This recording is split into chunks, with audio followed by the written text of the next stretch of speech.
সবাই কেমন আছো? আজকে আমরা ঢাকা বোর্ড 2025-এর নিউটন মেকানিক্স থেকে হচ্ছে প্রবলেমটা সলভ করার চেষ্টা করব। তো এখানে এটাই হচ্ছে আমাদের সেই কোশ্চেনটা যেটা নিউটন মেকানিক্স থেকে আসছে, ঢাকা বোর্ড। ঠিক আছে, সো কি বলছে আসো আমরা একটু দেখা শুরু করি। তোমরা তো দেখতে পাচ্ছ স্ক্রিনে 200 গ্রাম ভরের একটা বস্তুকে 50 সেন্টিমিটার ব্যাসার্ধের উলম্ব বৃত্তাকার পথে 20 মিটার পার সেকেন্ড বেগে ঘোরানো হচ্ছে, যেখানে অভিকর্ষ ত্বরণ হচ্ছে g = 9.8 metre per second square. So প্রথমে ক নাম্বার কোশ্চেন বলা হয়েছে এবং ক নাম্বার কোশ্চেনে বলা হয়েছে যে জড়তার ভ্রামক সংক্রান্ত লম্ব উপপাদ্যটা লিখতে। তো লম্ব উপপাদ্যটা তোমরা সবাই জানো, Ix হচ্ছে Iy প্লাস কত Iz। সো এটা নিয়ে আমি নতুন করে কিছু বলবো না। খ নাম্বারে কি বলা হয়েছে যে প্রযুক্ত বল থেকে ঘর্ষণ বল বেশি হতে পারে না।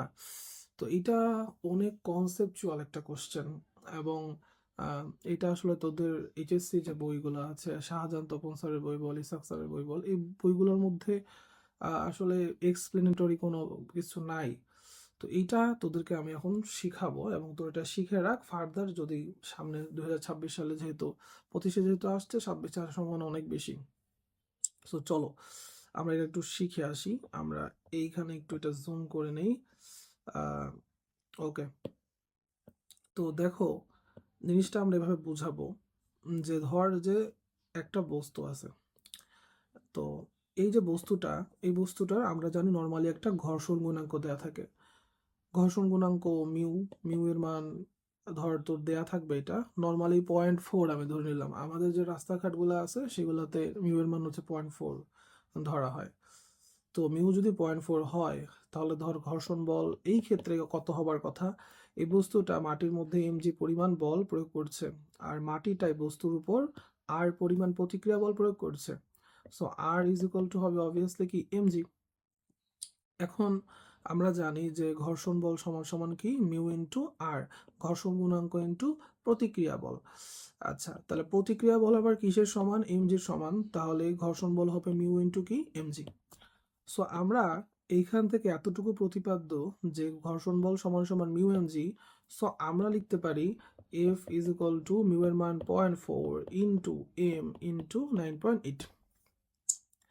এখন আমি তোকে একটা এক্সাম্পল দিই। ধর আমি এখানে একটা এই একটা বস্তু নিলাম। তো এই যে বস্তুটা আমি নিয়েছি, এই বস্তুটার ধর যে পথ, সেই পথের ঘর্ষণ গুণাঙ্কই আমি বলছি 0.4। তো 0.4 যদি হয়, ধরে নিলাম যে 0.4, এবং ধর যে এটার যে ওজন, সেটার ওজন আমি ধরে নিলাম ধর 10 কেজি। তাহলে এটার ঘর্ষণ গুণাঙ্ক কত হওয়ার কথা? এটার ঘর্ষণ গুণাঙ্ক যদি আমি এখান থেকে একটু দেখাই, দেখ ঘর্ষণ গুণাঙ্ক হওয়ার কথা মিউ এম জি। মিউ মানে 0.4, এম মানে হচ্ছে 10, জি মানে 9.8। আমরা 10 ধরে নিলাম হিসাবের সুবিধার্থে। সো এটা আসলো 400 নিউটন, 40 নিউটন। ওকে, সো এইখানে ঘর্ষণ বল এখন তোর 40 নিউটন। এখন এইটা দিয়ে কি বোঝাচ্ছে? ঠিক আছে, ধর আমাকে তোর কাছে একটা এই বস্তুটা দেয়া আছে আর বলা আছে ঘর্ষণ বল হচ্ছে 40 নিউটন। সো এইটার মানে কি বোঝায়? ঘর্ষণ বল কি সব সময় 40 নিউটন হবে? তুই যেই বলই প্রয়োগ করিস না কেন, ধর সে ফর এক্সাম্পল তুই এই বরাবর এই বস্তুটাকে হাত দিয়ে একটা চাপ দিলি। তো চাপ যদি দিস তাহলে এই বস্তুটার উপর ধর তুই 10 নিউটন বল প্রয়োগ করছিস, তখন ঘর্ষণ বল কত হবে? 40 নিউটন হবে? না, হবে না। কেন হবে না? আসো আমরা একটু দেখি কেন হবে না। সে ফর এক্সাম্পল যে ধর এই হচ্ছে তোর বস্তুটা, তুই এই বরাবর বাম থেকে ডানে তুই বল প্রয়োগ করছিস হচ্ছে 10 নিউটন, আর তোর প্রয়োগকৃত বলকে আমি ধরে নিলাম এফ। এফ কি? প্রয়োগকৃত বল। ঠিক আছে, আচ্ছা। আর ঘর্ষণ বল যেটা, সেটা তো উল্টা দিকে কাজ করবে, গতির বিপরীত দিকে। সো ঘর্ষণ বল কাজ করবে তোর কথা মতে 40 নিউটন। এখন 40 নিউটন ঘর্ষণ বল উল্টো দিকে কাজ করছে এবং আমি বল প্রয়োগ করেছি 10 নিউটন। সো আলটিমেটলি সামেশন বা কাটাকাটি করে বল পড়ে থাকে কত? 30 নিউটন। অর্থাৎ এই বরাবর 10 কাজ করতেছে আর এই বরাবর 40 কাজ করতেছে। সো দুইটা কাটাকাটি করে কত পড়ে থাকবে? বরাবর 30 নিউটন বল পড়ে থাকবে। নিউটন কি বলছে? তো নিউটন বলছে যে summation of F is equal two হচ্ছে এম এ। সো কি বল এটার উপর কাজ করতেছে?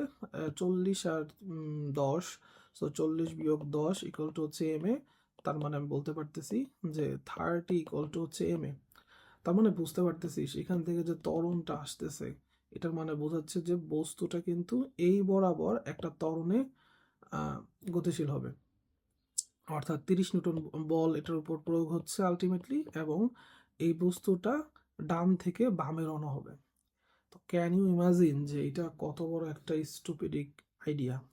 অর্থাৎ আমরা বলতে চাচ্ছি যে ধর তুই একটা বস্তুর উপর এই বরাবর 10 নিউটন বল প্রয়োগ করছিস, আর এই বস্তুটা উল্টা দিকে দৌড় দিল। অর্থাৎ তুই যেই বরাবর বলটা প্রয়োগ করছিস, ধর এটা আমার বস্তুটা, সো তুই এই বরাবর বল প্রয়োগ করলি, বস্তুটা তোকে ঠেলে উল্টা দিকে নিয়ে গেল। এটা তো রিয়েলিস্টিক না। সো এই জন্য হচ্ছে কনসেপ্টটা কিন্তু ভুল।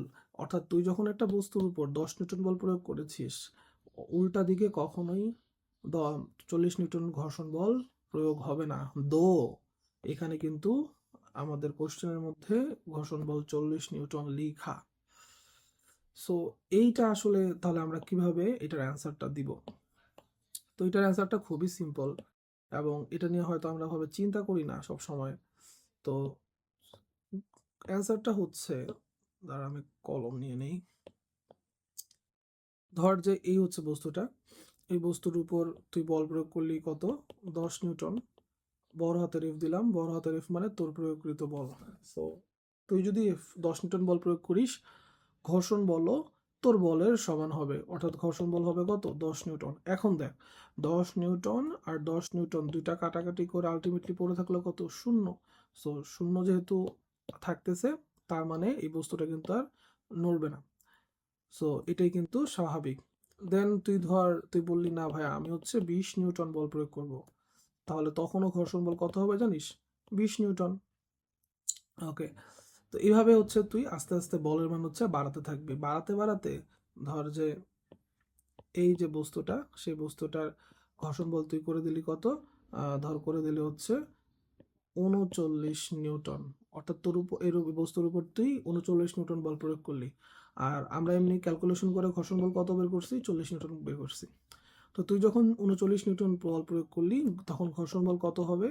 এক্স্যাক্টলি যা বল প্রয়োগ করছিস ঠিক সেম পরিমাণই হবে।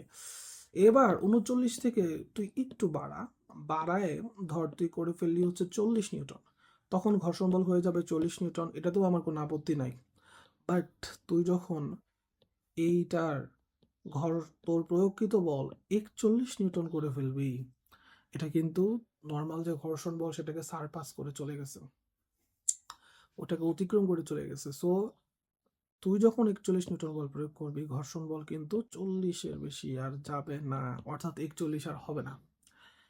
সো এই যে ঘর্ষণ বলটা আছে, এই ঘর্ষণ বলটা আসলে সর্বোচ্চ ঘর্ষণ বলটা দেয়া থাকে। সো আলটিমেটলি তখন এটার উপর আমরা নিউটনের সূত্র যদি অ্যাপ্লাই করি, summation of F equal to m a, এই বস্তুর উপর বল প্রয়োগ হচ্ছে 41, উল্টা দিকে প্রয়োগ হচ্ছে 40, ইকুয়াল টু কি? M A. আমরা জানি যে সামেশন অফ এম এ বড় বল বিয়োগ ছোট বল লিখতে হয়। যে একটা বস্তু, সেই বস্তুটার উপর তুই যখন বল প্রয়োগ করবি, ঘর্ষণ বল একটা নির্দিষ্ট লেভেল পর্যন্ত থাকবে, বাট তোকে যদি এই বস্তুটাকে মুভ করতে হয়, তাহলে তোকে কিন্তু অলওয়েজ ঘর্ষণ বলের থেকে বেশি বল প্রয়োগ করতে হবে, অর্থাৎ F always greater than F হতে হবে, না হলে কিন্তু এই বস্তুটা আর সরবে না। ঠিক আছে? সো এইটা হচ্ছে তোদের মেইন কাহিনী আর কি, খ নাম্বারে। সো আশা করি তোরা বুঝতে পারছিস জিনিসটা। ওকে, এবার আমরা নেক্সট কোশ্চেনে যাই। তো নেক্সট কোশ্চেনে বলা হয়েছে যে ঘূর্ণনত বস্তুর